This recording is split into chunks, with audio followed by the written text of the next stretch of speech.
Bismillahirrahmanirrahim. Assalamualaikum warahmatullahi ta'ala wabarakatuh. Alhamdulillahi rabbil alamin. Wassalatu wassalamu ala rasulina Muhammadin wa ala alihi wa sahbihi ajma'in. Allahumma aghnina bil ilmi wa zayyinna bil hilmi wa akrimna bit taqwa wa jammilna bil afiyati ya arhamar rahimin. Rabbi shrah li sadri wa yassir li amri wahlul 'uqdatam min lisani yafqahu qawli. Rabbi yassir wa la tu'assir wa tammim bil khair wa bika nasta'in wa la hawla wa la quwwata illa billahil aliyyil azim. Alhamdulillah, tuan-tuan puan-puan dirahmati Allah Subhanahu wa taala. Kita sambung dalam pengajian tafsir dalam suratul Mulk pada bulan yang lalu. Kita cuba tadabbur ataupun menghayati beberapa petikan ayat sambungan daripada bulan yang lalu mengenai dengan sifat api neraka. Kita lihat sebelum kita memulakan pengajian tafsir Al-Quran, kita reverse kembali pengajian yang lalu, point dia, iaitu tabarakalladzi biyadihil mulku wa huwa ala kulli syai'in qadir, sampailah ayat yang kelima membincangkan tentang dalil-dalil kekuasaan Allah Subhanahu wa taala, iaitu kekayaan, kemiskinan, manusia berada di tempat yang tinggi ataupun berada di bawah, semua itu adalah di tangan Allah Subhanahu wa taala. Kemudian bermula pada ayat yang ke-6 sampailah pada ayat yang ke-11. Kita ada bincangkan pada bulan yang lalu mengenai dengan azab yang Allah Taala timpakan kepada orang-orang kafir. Kita lihat pada ayat yang ke-6, walilladzina kafaru bi rabbihim adzabu jahannam wa bi'sal masir. Bagi orang kafir, bagi orang yang kufur kepada Allah, bagi mereka azab api neraka jahannam, wa bi'sal masir, itulah seburuk-buruk tempat. Pada ayat yang ke-7, idza ulqu fiha sami'u laha syahiqan wa hiya tafur. Apabila dicampakkan orang-orang kafir dalam api neraka, sami'u laha, mereka mendengar dalam neraka tersebut syahiqan, suara pekikan, suara yang hina, wa hiya tafur, dan api neraka tadi sangat menggelegak. Takadu tamayyazu minal ghayz, hampir-hampir terpisah api neraka tersebut di antara satu dengan yang lain. Kerana apa? Kerana marah sangat. Kullama ulqiya fiha fawjun sa'alahum khazanatuha alam ya'tikum nadhir. Setiap kali dicampakkan penghuni neraka, satu grup orang-orang kafir dalam api neraka, maka penghuni neraka akan bertanya kepada mereka, alam ya'tikum nadhir, tak pernah ke datang kepada kamu seorang pemberi peringatan di kehidupan dunia?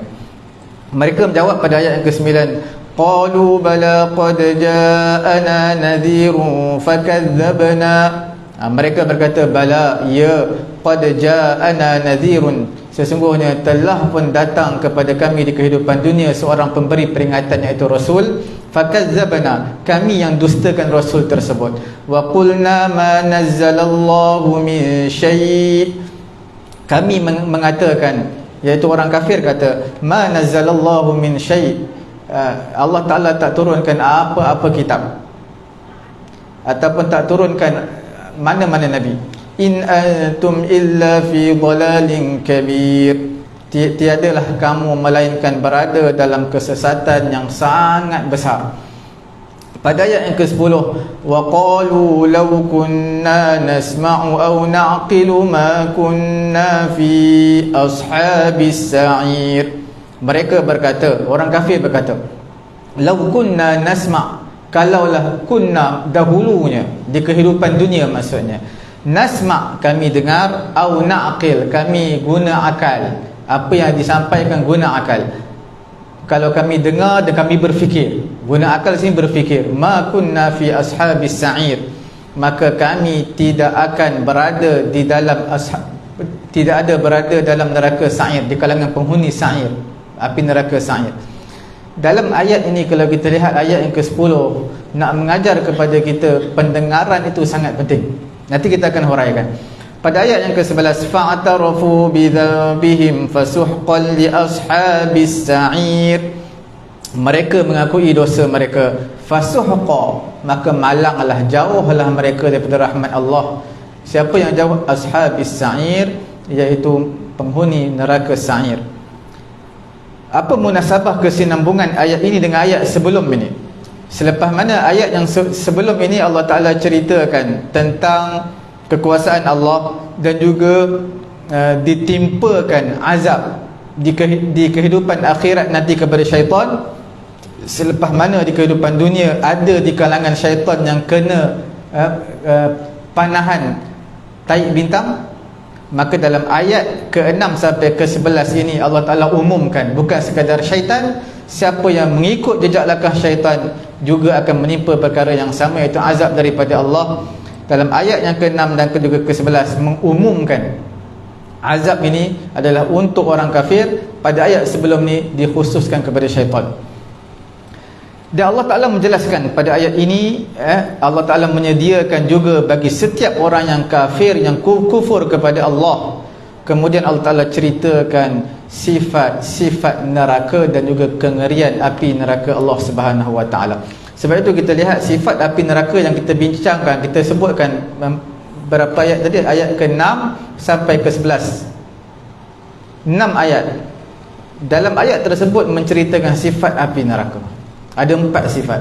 Sifat yang pertama, suara yang dikeluarkan tersebut, suara seperti himar, suara yang huduh, untuk didengari. Kemudian yang keduanya adalah kita panggil sautul mutaghayyir, iaitu suara orang yang menahan marah. Seperti apa? Kita panggil dengusan orang yang menahan marah. Kemudian yang ketiganya adalah marahnya api neraka terhadap penghuni neraka ni, punya marah seperti hampir terpisah di antara api neraka, walaupun dia satu, hampir terpisah di antara satu dengan yang lain sebab terlampau marah. Dan yang keempatnya, bila dicampakkan penghuni neraka, maka akan ditanya, penjaga-penjaga neraka akan bertanya kepada mereka, tak pernah datang kepada kamu Rasul? Soalan-soalan ini ketika mana ditimpa azab, soalan itu juga ada satu jenis bentuk azab terhadap mereka. Maka orang kafir menjawab yang kita sebutkan tadi. Orang kafir kata, ya, memang telah datang kepada kami Rasul, wahyu datang kepada kami, wahyu telah disampaikan kepada kami melalui perantaraan Rasul, tapi kami yang ingkar, tak nak terima kebenaran tersebut. Kemudian selepas daripada itu mereka akui, mereka kata, kalaulah kehidupan dunia kami dengar, kami faham betul-betul, kami berfikir, maka kami pasti tidak akan berada di dalam api neraka Allah Subhanahu Wa Ta'ala. Dalam ayat ini, pada ayat yang ke-10 ni, pada ayat yang ke-10, mereka mencela diri mereka sendiri. Bila mana mereka sudah menyesal, maka mereka akan cela diri mereka. Mereka kata, alangkah baiknya dahulu di kehidupan dunia kami dengar, kami berfikir. Dalam ayat ini, kalau tuan-tuan lihat, Allah Ta'ala isyaratkan pendengaran terlebih dahulu, barulah akal. Sebab apa? Sebab apa Allah Ta'ala isyaratkan pendengaran terlebih dahulu? Sebab li'annal mad'u ila syai'in yasma' kalam ad-da'iyah awalan. Bila kita nak dakwah orang, kita nak seru kepada kebaikan, perkara yang pertama dengar dulu. Tak kira dalam situasi, dalam posisi apa pun kita ada.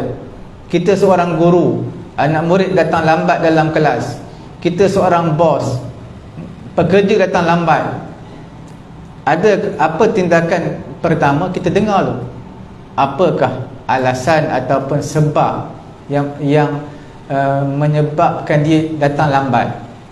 Tak kira dalam posisi apa pun kita. Di sini mendengar itu yang pertama. Kemudian barulah kita berfikir, alasan ni logik ke tidak logik. Itu nak mengajar kepada kita, bukan sekadar di mana posisi kita. Tuan-tuan yang berada di hadapan saya, apa yang saya sampaikan, tuan-tuan boleh berfikir. Tuan-tuan boleh berfikir logik ataupun tidak logik. Kalau benda yang disampaikan ni bertentangan ni dengan apa yang dengar sebelum ni, maka tuan-tuan tanya orang lain, betul tak apa yang disampaikan oleh ustaz ni? Betul tak? Kalau tuan-tuan pandai buka kitab, rujuk kitab, maka tengok betul tak apa yang disampaikan oleh ustaz ni. Sebab itu perkataan ulama, perkataan ustaz adalah kita panggil perkataan manusia, dia tak terlepas daripada kesilapan. Yang ustaz pun, iaitu mengakui kekurangan kesilapan, adalah sebenarnya satu knowledge, kita panggil satu pengakuan yang amat tinggi. Kita tak boleh terima bulat-bulat guru sampaikan A, walaupun benda tadi pelik. Ini yang berlaku kepada masyarakat Melayu kita. Bila dengar aja guru sampai, dia pegang nombor satu, walaupun perkataan guru bertentangan dengan sabdaan Nabi. Yang guru nombor satu. Memang kita katakan ada certain perkara seolah-olah bertentangan dengan perkataan Nabi, tapi kita kena fahamlah perkara tersebut. Sebab apa? Mungkin di sana ada hadis-hadis yang lebih sahih, sebab tu dia tak gunakan hadis yang ini. Cuma perkara tersebut perlukan knowledge. Semua yang kita terima adalah perlukan tapisan dan juga knowledge. Apa pun yang berlaku, perkara yang pertama, kalam Nabi, perkataan Nabi dan juga Allah Ta'ala itu diutamakan. Sehebat mana pun manusia, sehebat mana pun penulisan manusia, sama ada PhD ke apa ke, dia buat tesis macam mana pun, pasti tidak terlepas daripada kekurangan dan juga kecacatan. Tuan-tuan belilah buku mana pun, pasti ada kecacatan. Tak ada buku yang sempurna melainkan kitab Allah Subhanahu Wa Ta'ala. Cuma buku sebab tu setiap buku ada cetakan pertama, cetakan kedua selalunya lebih baik daripada cetakan pertama. Yang mana ada kurang, dia top up lagi, tambah lagi. Ini yang berlaku kepada orang kafir. Bila didakwah kepada mereka, mereka tak nak dengar. Kalaulah mereka dengar, pasti mereka berfikir. Tuan-tuan kalau tak dengar kuliah malam ni, tuan-tuan tak dapat nak fikir. Bila dengar, tuan-tuan fikir, betul juga apa yang ustaz ni kata. Bila kita dengar, akan menyebabkan kita berfikir. Mendengar, ulama kata lebih utama daripada melihat sebenarnya. Mendengar ni. Fa'tarafu bi dhanbihim fasuhqan li ashabis sa'ir. Kemudian pada ayat yang selepas daripada itu, mereka mengakui kesalahan mereka, maka mereka berhak untuk mendapat api neraka Allah Subhanahu Wa Ta'ala kerana jenayah yang mereka lakukan, derhaka ataupun dusta kepada Nabi, kepada Nabi mereka. Okey. Abul Bahtari At-Tai, dia berkata, aku telah menyampaikan berita kepada man sami'ahu min Rasulillah, orang yang mendengarnya daripada Nabi sallallahu alaihi wasallam. Nabi kata, lan yuhlakan nas hatta yu'adhiru min anfusihim, tidak dibinasakan manusia sehinggalah mereka memberikan uzuran diri mereka sendiri. Manusia tak akan dibinasakan sehingga mereka sebenarnya takabur, bongkak, tak nak ikut. Dalam satu riwayat yang lain, la yadkhulu ahadun an-nara illa wa huwa ya'lam anna an-nar awla bihi minal jannah. Seseorang tak akan masuk api neraka melainkan dia tahu api neraka lebih layak bagi dia berbanding dengan syurga. Bila mana kebenaran dah ada depan, dia tak nak terima kebenaran tersebut. Disampaikan dakwah, tak nak dengar. Dalam ayat ini kalau kita lihat, antara yang kita boleh ambil pengajaran, orang kafir ini wa bi'sal masir, seburuk tempat, dan itulah tempat mereka selamanya, tempat mereka yang abadi. Berbeza dengan orang fasik. Orang fasik ini dia berterusan dalam membuat dosa-dosa kecil atau buat dosa besar, tapi tetap titlenya Islam. Mereka tidak kekal dalam api neraka Allah Subhanahu Wa Ta'ala. Okey, tuan-tuan dan puan-puan yang dirahmati Allah Subhanahu Wa Ta'ala, kita lihat perkara yang berikutnya.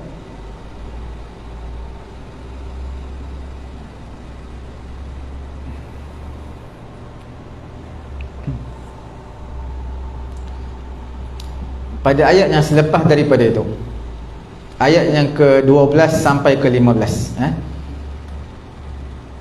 Dah habis dah cerita tentang api neraka, cerita tentang orang-orang yang mengikut jejak syaitan, mereka akan dapat azab daripada Allah Subhanahu Wa Taala. Sudah menjadi satu kesinambungan dalam Quran.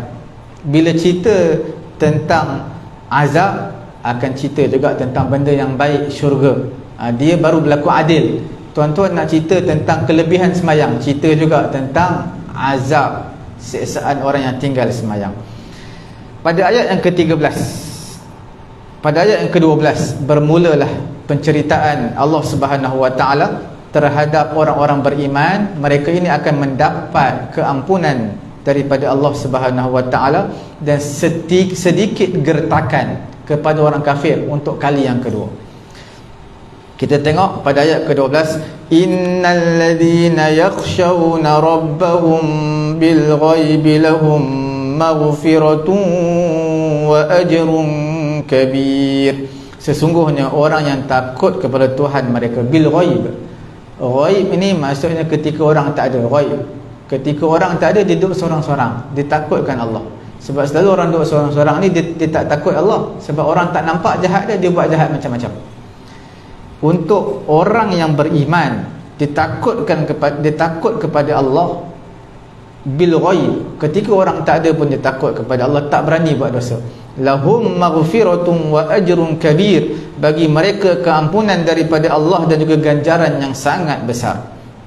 Pada ayat yang ke-13, wa asirru qawlakum aw ijharu bih innahu alimun bidzatis sudur. Kamu rendahkanlah suara kamu ataupun kamu tinggikanlah suara kamu. Sesungguhnya Allah Ta'ala Maha mengetahui isi hati kamu. Ayat ini asbabun nuzul, sebab turun ayat ini, Ibnu Abbas kata turun ayat ini kepada orang-orang musyrikin, orang kafir musyrik, musyrikin Mekah. Mereka ini bercakap perkara yang tak baik kepada Nabi. Fakhabbarahu Jibril bawa perkhabaran ni, sampaikan apa yang mereka ceritakan mengenai Nabi. Jibril bawa, sampaikan kepada Nabi. Maka pada ketika itu sebahagian di kalangan mereka telah berkata, asiru qawlakum li'alla yasma' ilaha Muhammad. Kamu rendahkan suara kamu supaya Tuhan Muhammad tak dengar apa yang kita cakap. Ini sebahagian di kalangan orang musyrik. Ayat Quran turun, wa asirru qawlakum aw jaharu bih. Kamu kuatlah suara kamu, kamu perlahanlah. Allah Taala isi hati kamu pun Allah Taala tahu. Bukan setakat pertuturan, isi hati kita pun Allah Taala tahu. Innahu di sini bermaksud illah, kerana Allah Taala itu Maha mengetahui isi hati kamu. Apa munasabah, kesinambungan ayat ini dengan ayat sebelumnya ni? Kita lihat selepas mana Allah Ta'ala memberi gertakan, ancaman terhadap api neraka Allah Subhanahu Wa Ta'ala kepada orang-orang kafir. Allah Ta'ala sebut di sini janji keampunan untuk orang-orang beriman dan juga ganjaran yang sangat besar. Kemudian selepas daripada ini Allah Ta'ala kembali balik gertakan kali kedua kepada orang kafir dan juga umumnya seluruh manusia dengan setiap perkara yang tersembunyi ataupun tidak tersembunyi. Allah Subhanahu Wa Ta'ala mendirikan dalil, menegakkan dalil perkara tersebut, iaitu Allah Ta'ala menyatakan Allah Ta'ala itu khaliq, Allah Ta'ala itu qadir, berkuasa, maha pencipta, yang menundukkan bumi ini semuanya untuk manusia mengambil manfaat. Sebab itu dalam ayat yang selepas daripada itu, ayat yang ke-14, Allah Subhanahu Wa Ta'ala memberitahu, ala ya'lamu man khalaqa wa huwal latiful khabir. Ketahuilah, Allah zat yang menciptakan itu, dia mengetahui. Allah Ta'ala menciptakan manusia, dia tahu tentang manusia. Tuan-tuan ciptakan meja, tuan-tuan buat meja, buat kerusi, tuan-tuan tahu berapa banyak skru di meja ni daripada kayu apa, sebab tuan-tuan buat.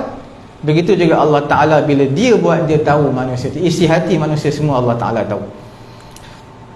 Huwallazi ja'ala lakumul arda dhalulan famshu fi manakibiha wa kulu min rizqihi wa ilayhin nusyur. Allah Ta'ala lah menjadikan bagi kamu bumi ini zalulan, mudah untuk kamu berjalan. Famshu fi manakibiha, jalanlah di pelosok bumi, di penjuru-penjuru dunia ini. Wa kulu min rizqihi, kamu boleh makan daripada rezeki-rezeki Allah Ta'ala. Wa ilaihin nusyur, dan akhir sekali kamu akan berkumpul dan berjumpa dengan Allah Ta'ala selepas kematian. Dalam ayat kita nak bincangkan pada ayat yang ke-12, tuan-tuan lihat, kalau tuan-tuan lihat dalam hadis, Nabi bagi tahu sab'atun yuzilluhumullahu fi dhillihi yauma la dhilla illa dhilluh. 7 golongan akan mendapat naungan daripada Allah Subhanahu wa taala pada hari tidak ada naungan pada ketika itu. Salah satunya adalah rajulun da'athum ra'atun zat mansab wa jamal. Seorang lelaki yang perempuan yang cantik mengajak dia untuk melakukan perzinaan. Dia kata apa? Inni akhafullah, aku takutkan Allah Ta'ala, aku takutkan Allah Ta'ala tak jadi zina. Orang seperti ini mendapat naungan di akhirat pada ketika mana manusia lain tidak dapat naungan daripada Allah Subhanahu wa taala. Kemudian golongan yang kedua adalah rajulun tasaddaqa bi sadaqatin, seorang lelaki yang bersedekah. Seorang lelaki ni maksud sama lelaki perempuan, seorang manusia yang bersedekah. Fa akhfaha, menyembunyikan sedekah dia, hatta la ta'lamu shimaluhu ma tunfiq, hatta la ta'lamu shimaluhu ma tunfiqu yaminu. Tangan kiri tak tahu apa yang tangan kanan sedekahkan. Dalam hadis ini bertepatanlah dengan ayat 12 yang kita bincangkan. Innal ladzina yakhshawna rabbahum bil ghaibi lahum maghfiratun wa ajrun kabir. Innal ladzina yakhshawna rabbahum bil ghaib, sesungguhnya orang yang takutkan kepada Allah, takut kepada Allah Ta'ala ketika orang tak ada. Maksudnya seorang perempuan dalam hadis ajak lelaki berzina. Bila berzina ni pasti dalam bilik atau dalam rumah, orang lain tak ada, tapi dia menyatakan inni akhafullah, aku takutkan Allah Ta'ala.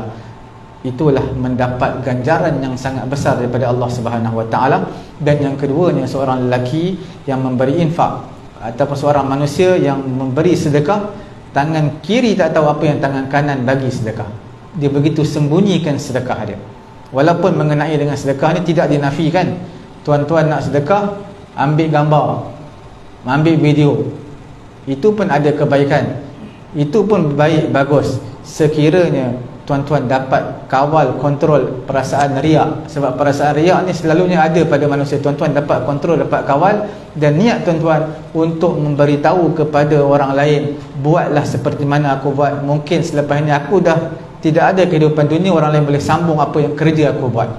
Bantu orang-orang miskin, bantu orang-orang yang perlukan bantuan. Boleh. Sedekah secara terang-terangan pun baik, sedekah secara tersembunyi pun baik. Cuma secara terang-terangan ada syaratnya. Sekira tidak ada riak, riak kita tak tahu, melainkan hati dia je yang tahu. Macam mana hati dia nak, kita nak tahu hati dia, Allah Ta'ala saja tahu. Kita tak boleh untuk menjustifikasikan orang ini riak, melainkan Allah Ta'ala je. Yang keduanya adalah dia nak tunjuk kepada orang supaya orang lain buat macam dia buat. Itu boleh, sedekah secara terang-terangan. Kemudian pada ayat yang ke-13, wa asirru qawlakum aw jaharu bih innahu alimun bidzatis sudur. Allah Ta'ala dalam ayat ini, Allah Ta'ala utamakan sir, yang rahsia berbanding yang tak rahsia. Mana Allah Ta'ala kata kamu rendahkan suara dan juga kamu tinggikan suara. Maknanya yang tersirat dan yang tersurat. Sebab apa Allah Ta'ala dahulukan yang tersembunyi, yang rendahkan suara? Sebab apa didahulukan perkataan tersebut?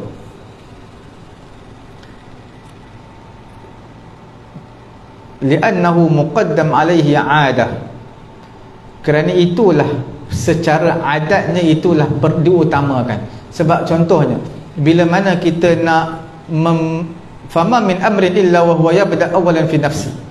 Tuan-tuan bila nak berdakwah, dakwah diri tuan-tuan, kemudian baru dakwah orang lain. Mulakan dengan tuan-tuan. Tuan-tuan nak bagi sedekah, duit cukup-cukup je, bagi diri kita dulu, baru bagi isteri kita, ada anak kita, kemudian barulah bagi orang lain. Utamakan diri. Jadi bila mana benda yang tersembunyi adalah diri kita, bukan orang lain. Orang lain tak tahu, kita. Sebab itulah benda yang tersembunyi dikedepankan dahulu berbanding benda yang tidak tersembunyi.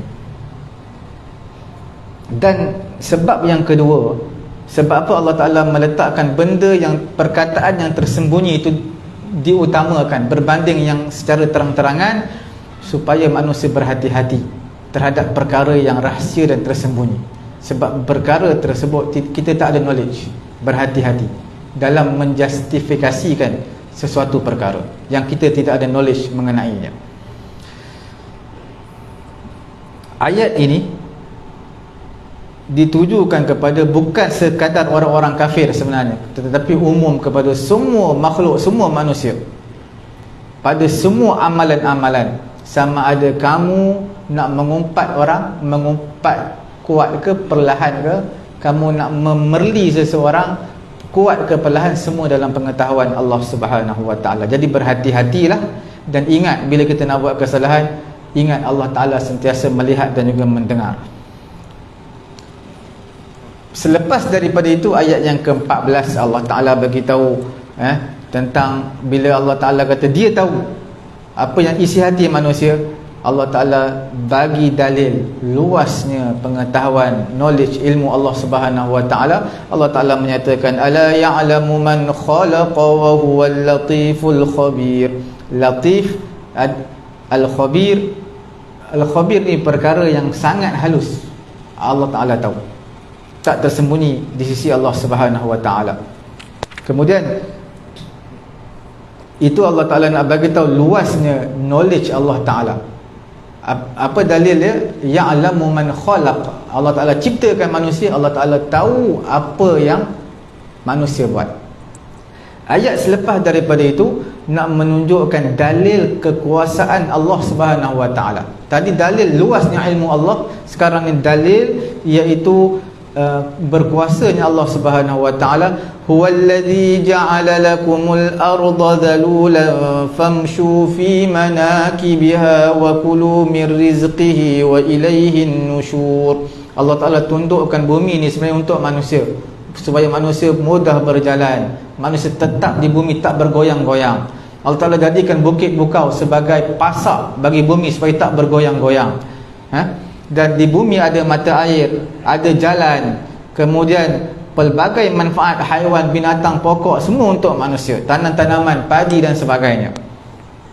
Kamu boleh usahakan ke mana negara yang kamu nak untuk cari rezeki, di mana negara yang kamu nak kerja, di mana negara kamu nak belajar, silakan. Allah Ta'ala beri kemudahan kepada kamu. Kemudian wa kulu min rizqih, kamu boleh makan daripada rezeki Allah Ta'ala. Apa yang ada di kehidupan dunia ni kita boleh makan, selagi mana dia tak disebutkan dalam hadis atau dalam Quran perkara tersebut haram, dan selagi mana dia bukan milik orang lain. Kalau milik orang lain kena minta izin dulu.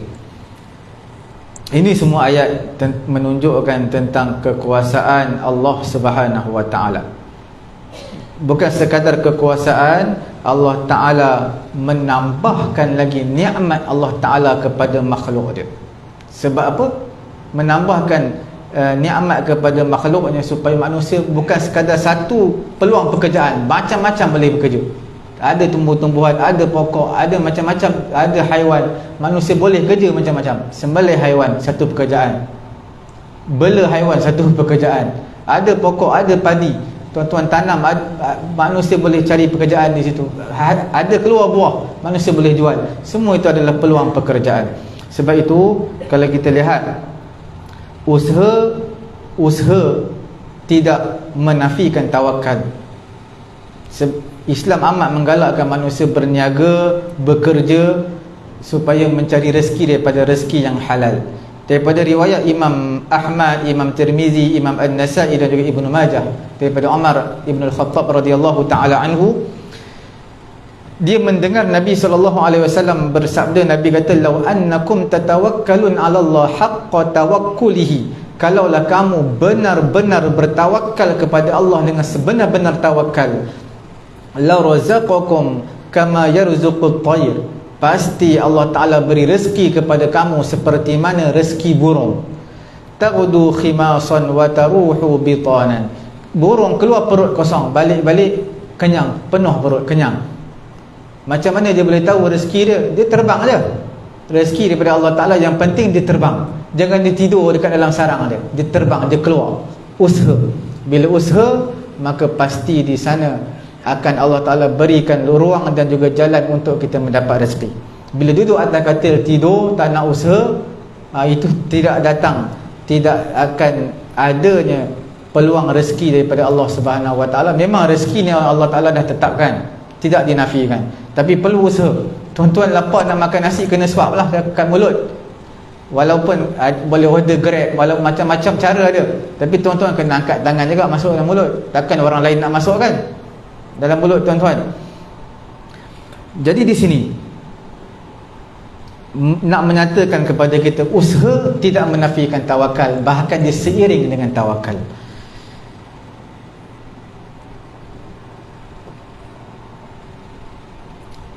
Daripada riwayat Imam At-Tirmizi daripada Muawiyah bin Qurrah, dia telah berkata, Sayyidina Umar pernah sekali melalui satu kaum. Sayyidina Umar kata, man antum, siapa kamu? Mereka kata apa? Al-mutawakkilun. Mereka jawab, kami ni orang yang bertawakal kepada Allah Subhanahu Wa Ta'ala. Sayyidina Umar kata, bal antum mutaakkilun, bal antum mutawakkilun. Bahkan kamu ni sebenarnya bukan bertawakal, tapi bertawakal. Dalam bahasa Arab ada dua, satu tawakal, satu tawakal. Tawakal ni lawan kepada tawakal. Tawakal maknanya kita usaha, serah kepada Allah. Tawakal tak ada usaha, serah kepada Allah. Kalau tuan-tuan naik motor, kunci biar kat motor, nanti sembahyang hilang motor. Tawakal kepada Allah, itu bukan tawakal, itu nama dia tawakal. Tawakal. Kalau dalam bahasa Melayu dia ada K dua, tawakal. Dalam bahasa, kalau dalam lawan kepada tawakal, K dia satu je. Cuma A tu tambah satu je, tawakal, panjang sikit. Innamal mutawakkil, innamal mutawakkil, orang yang bertawakal, bukan bertawakal, bertawakal. Dia innamal mutawakkil, orang yang bertawakal adalah seorang lelaki yang campakkan benih di bumi. Maknanya dia usaha, dia ambil benih, dia cari benih, dia semai benih tersebut. Itu nama dia tawakal. Kalau kamu nak tanam benih pun tak nak, harap pokok tumbuh, itu nama dia tawakal.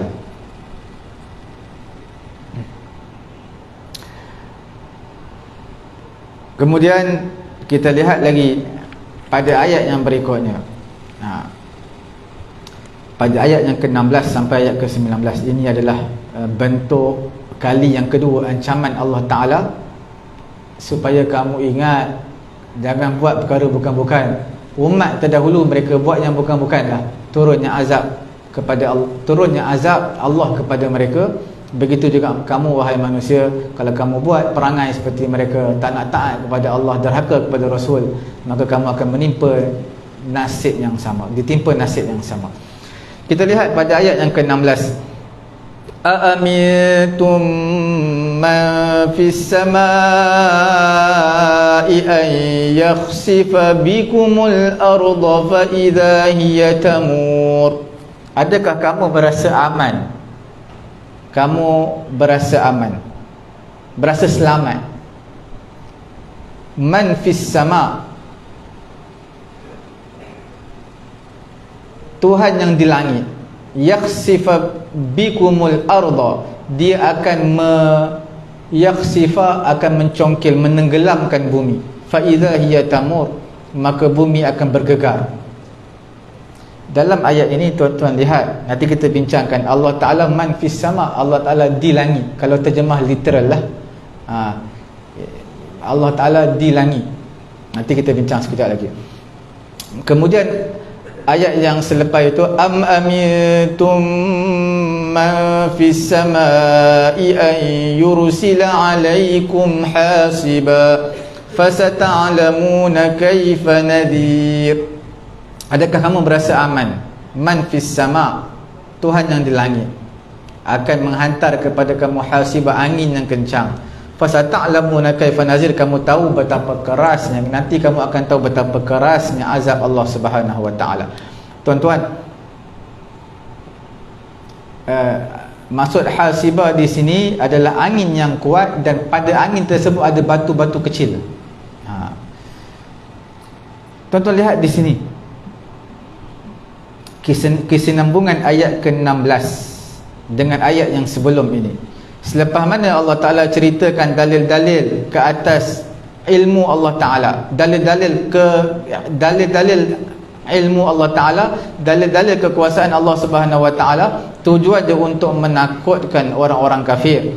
Kemudian pada ayat ini Allah Ta'ala datangkan dalil yang lain, tujuan dia untuk memberi gertakan kepada orang kafir. Allah Ta'ala boleh segerakan azab dengan terbelahnya bumi, sehingga penduduk bumi boleh jatuh ke dalam, seperti mana pernah berlaku kepada Qarun. Ataupun Allah Ta'ala boleh untuk hantar angin, hujan batu, sehingga membinasakan manusia pada ketika itu kerana terkena hujan batu, yang mana pernah dibinasakan umat sebelum daripada ini, seperti kaum Ad, kaum Samud, kaum Nuh, Fir'aun dan juga tentera dia. Dan selepas daripada ini kita akan bincangkan tentang burung mereka ini boleh terbang di angin, di mana berterbang di atas udara dan tidak jatuh. Tak pernah kita jumpa tiba-tiba burung jatuh, melainkan manusia tembak baru jatuh. Sedang terbang jatuh, sakit jantung. Itu belum pernah jumpa lagi. Kita lihat pada ayat yang ke-16, Allah Ta'ala kata, kamu rasa selamat ke wahai penduduk bumi?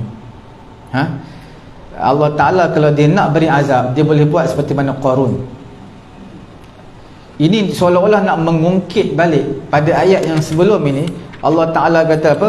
Huwallazi ja'ala lakumul arda dhalulan famshu fi manakibiha wa kulu mir rizqihi wa ilaihin nusyur. Ini nikmat Allah Ta'ala pada ayat ke-15. Bumi ni Allah Ta'ala bagi kepada manusia. Dunia ni, tundukkan makhluk di dunia ni untuk manusia, supaya manusia nak berjalan pergi mana pun tak apa. Tapi harus diingat, jangan lawan perintah Allah. Kalau lawan perintah Allah, kamu rasa kamu selamat, kamu hebat, takut-takut jadi seperti Qarun, ditenggelamkan dalam bumi dan tak timbul-timbul. Dan Allah Ta'ala boleh gegarkan bumi. Gegar mana bumi bergerak dan bumi akan terbelah, seperti mana pernah berlaku di mana, di Palu dahulu, gempa bumi, sehingga terbelah jalan-jalan.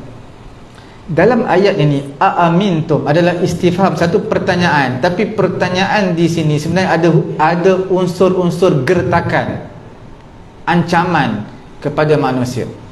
Nikmat Allah Ta'ala bagi, tapi ingat, kalau Allah Ta'ala nak turunkan azab, on the spot boleh Allah Ta'ala turunkan. Tetapi dengan rahmat, kelembutan Allah Subhanahu Wa Ta'ala, tasamuh, toleransinya Allah Ta'ala selalunya akan menangguhkan azab untuk manusia, tidak disegerakan. Berdasarkan surah Fatir ayat yang ke-45 atau 35, Allah Ta'ala menyatakan, walau yu'akhidullahu an-nasa bima kasabu ma taraka ala dhahriha min dabbah. Kalau Allah Ta'ala nak hukum manusia dengan perbuatan manusia, tak ada satu makhluk pun akan tinggal di permukaan bumi ini. Walakin yuakhiruhum ila ajalin musamma, tapi Allah Ta'ala tangguhkan dulu, panjangkan dulu tempoh sehingga satu waktu yang ditetapkan. Fa idza jaa ajaluhum fa innallaha kana bi'ibadihi basira. Apabila datang ajal manusia, maka sesungguhnya Allah Ta'ala maha melihat terhadap hamba-hambanya. Dalam ayat yang kita bincangkan tadi, gertakan yang Allah Ta'ala berikan kepada orang kafir pada ayat ke-16, bukan untuk orang kafir, untuk manusia keseluruhannya. Pada ayat yang ke-16 dan juga 17 tu ada dinyatakan angin ataupun hujan batu. yang pernah ditimpa kepada kaum Lut. Kaum Lut ini mereka pernah diangkat perkampungan mereka dan diterbalikkan. Sebab apa? Mereka buat satu perbuatan yang haiwan tak pernah buat. Kemudian mereka dihujankan dengan hujan batu yang membinasakan mereka. Peristiwa yang sama juga berlaku kepada tentera Abrahah yang bercita-cita untuk menghancurkan Mekah. Abrahah ini pendek orang tapi gempal badannya dan mempunyai tentera yang agak menggerunkan, sehingga Abu Talib pun tak berani buat apa-apa. Dia nak unta dia 200 ekor. Mekah kamu nak buat apa? Kaabah buat. Itu bukan milik aku, milik Allah Ta'ala. Last sekali tentera Abrahah dibinasakan oleh Allah Subhanahu Wa Ta'ala. Kemudian Allah Ta'ala ingatkan manusia ni dengan azab-azab umat yang telah terdahulu pada ayat yang ke-18. وَلَقَدْ كَذَّبَ الَّذِينَ مِنْ قَبْلِهِمْ فَكَيْفَ كَانَ نَكِيرٌ. Sesungguhnya telah mendustai, telah berdustalah orang sebelum daripada mereka. Betapa dustanya mereka, orang-orang kafir. Sebelum daripada kamu mereka dustakan Nabi, mereka ditimpa azab. Kamu pun sekiranya ingkar, nasib yang sama akan terkena kepada kamu. Kemudian ayat yang ke-19, penghujung ayat dalam perbincangan kita ini, awalam yarau ila at-tayri fawqahum saffatin wa yaqbidn ma yumsikuhunna illa ar-rahman innahu bikulli syai'in basir. Tidakkah mereka melihat? Melihat maksudnya melihat sambil berfikir. Apa dia? Melihat di atas mereka, di atas kita. Safatin wa yaqbid. Bagaimana burung-burung yang berada di atas kita ini, mereka terbang sekejap, mereka kembangkan sayap, sekejap mereka katup sayap mereka. Ma yumsikuhunna illa ar-rahman. Tidaklah menahan mereka melainkan Allah Ta'ala. Allah Ta'ala yang tahan mereka daripada jatuh. Sebab burung ini ada sifatnya, kadang-kadang dia hamparkan sayap, buka sayap dia, kadang-kadang dia tutup. Ada yang terbang dalam keadaan terbuka sayap pun ada. Ini semua adalah urusan Allah Ta'ala, yang mana Allah Ta'ala mudahkan burung untuk terbang. Dan Allah Subhanahu Wa Ta'ala Maha mengetahui, Maha melihat dan tahu apa yang terbaik untuk umat dia. Allah Ta'ala tak bagi kepada kita sayap, dia bagi kepada burung. Allah Ta'ala lebih mengetahui apa kebaikan yang diberikan kepada burung sayap supaya terbang dan tak jatuh. Dalam suratul Nahl Allah Ta'ala rakamkan lebih kurang makna sama pada ayat yang ke-79. Alam yarau ila at-tayri musakhkharatin fi jawwis samaa'i ma yumsikuhunna illa Allah inna fi dhalika laayatin liqaumin yu'minun. Tidakkah mereka lihat kepada burung yang mana ditundukkan di udara, mereka dapat terbang di udara. Sebenarnya ini ayat ini sebagai dalil perbuatan ini dipanggil perbuatan ikhtiyariyah, al-af'al al-ikhtiyariyah, perbuatan pilihan. Burung yang buka, burung yang tutup. Okey. Buka dan tutup itu adalah milik Allah Ta'ala. Seperti mana kita bergerak tangan kita, jari jemari kita bergerak, pilihan kita nak gerakkan jari kita nak gerakkan kepala kita, itu pilihan, kita panggil al-af'al al-ikhtiyariyah. Tapi pergerakan ini semua milik Allah Ta'ala. Kita bergerak dengan izin Allah. Burung pun begitu. Istimsak at-tayr fil hawa, tahan burung di udara, tidak jatuh. Itu adalah satu perbuatan ikhtiyari. Itu juga adalah milik Allah Subhanahu Wa Ta'ala. Sebab itu kalau kita lihat dalam ayat suratul Mulk dan juga suratul Nahl menyatakan ma yumsikuhunna illallah, tidak tahan burung itu daripada jatuh melainkan Allah. Jadi maksudnya siapa yang tahan burung daripada jatuh? Tak pernah kita lihat burung jatuh. disandarkan, tak jatuhnya burung itu adalah daripada Allah Subhanahu Wa Taala. Jadi dalam ayat ini kita lihat betapa kuasanya Allah Subhanahu Wa Taala. Semua yang ada di dunia ini, pergerakan manusia, haiwan, tumbuh-tumbuhan, semua adalah daripada Allah Subhanahu Wa Taala. Kita ada janji tadi kita nak bincang tentang ayat ke-16, aamintum man fis samai an yakhsifa bikumul arda fa idza hiya tamur. Adakah kamu merasa aman, selamat? Allah Taala yang ada di langit. Tuan-tuan kalau lihat dalam surah Az-Zukhruf lagi keliru. Dinyatakan wa huwallazi fis samai ilahun wa fil ardi ilahun wa huwal hakimul alim. Tuhan ini, dialah Tuhan yang ada di langit, satu Tuhan, wa fil ardi ilahun, di bumi satu Tuhan. Kalau tuan-tuan baca terjemahan literal lah, sebenarnya Tuhan tu Allah Taala, Tuhan yang sama. Cuma di sini Imam Ar-Razi menjawab hujjah al-musyabbihah. Musyabbihah ni yang menjisimkan Allah, yang menyatakan mereka berhujjah dalam ayat ini, mengisbatkan Allah Ta'ala mempunyai tempat. Sebab apa dia kata Allah Ta'ala yang berada di atas? Aamintum man fis sama', berada di langit. Langit tu atas, tempat. Imam Ar-Razi menjawab dalam ayat ini, la yumkin ijra'uha ala zahiriha bittifaqil muslimin. Sebulat suara di kalangan ulama, kita tak boleh letakkan maknanya di atas makna literal, makna zahir. Kerana keadaan Allah Ta'ala itu berada di langit, maksudnya berada di atas tu apa maksudnya? Bila sebut di atas, makna dia mencangkupi semua. Jadi maksud bukan Allah Ta'ala tu berada di atas, tetapi ilmu Allah Ta'ala, kuasa Allah Ta'ala mencangkupi semua, satu dunia ni. Itu maksud dia. Ataupun boleh juga ada sebahagian ulama takwilkan daripada maksud literal kepada ditakwilkan kepada maksud yang lain, iaitu aamintum man fis sama, adakah kamu merasa selamat? Man fis sama, Allah Ta'ala di langit itu maksud kekuasaan Allah Ta'ala, kekuasaan ataupun kerajaan Allah Subhanahu Wa Ta'ala, itu maksud dia. Macam tadilah wa huwallazi fis samai ilahun, dialah di langit Tuhan. Makna dia di langit, bagi penduduk langit Tuhan, bagi penduduk bumi Tuhan, iaitu Allah Subhanahu Wa Ta'ala. Kena takwil lah. Okey.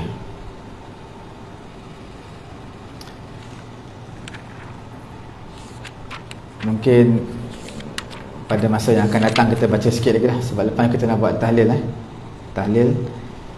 Jadi kita ada dua topik yang besar nak habiskan suratul Mulk, iaitu Allah Ta'ala mencela orang-orang yang menyembah berhala, dan sekaligus Allah Ta'ala mensabitkan kekuasaan Allah Ta'ala ini, mensabitkan tentang kekuasaan Allah.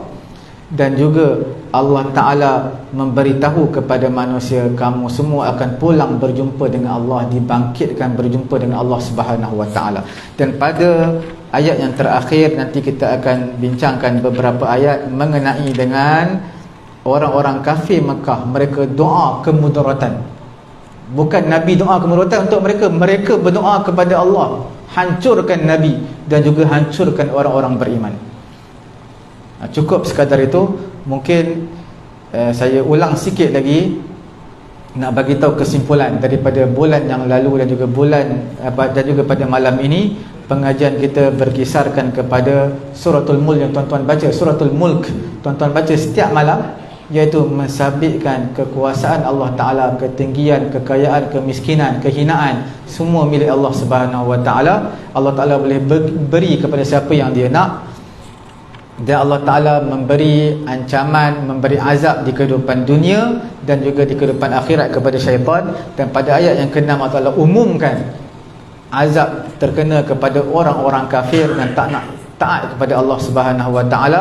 Kemudian pada ayat yang ke-12 Allah Ta'ala memberi kesinambungan. Selepas cerita azab kepada orang kafir, Allah Ta'ala cerita tentang janji kepada orang-orang yang beriman, Dan selepas daripada itu Allah Ta'ala memberi gertakan untuk kali yang kedua. Ingat, jangan kamu buat benda-benda yang tak baik, benda-benda yang Allah dan juga Rasul larang kamu, kerana akan menimpa kepada kamu nasib seperti mana umat yang telah terdahulu.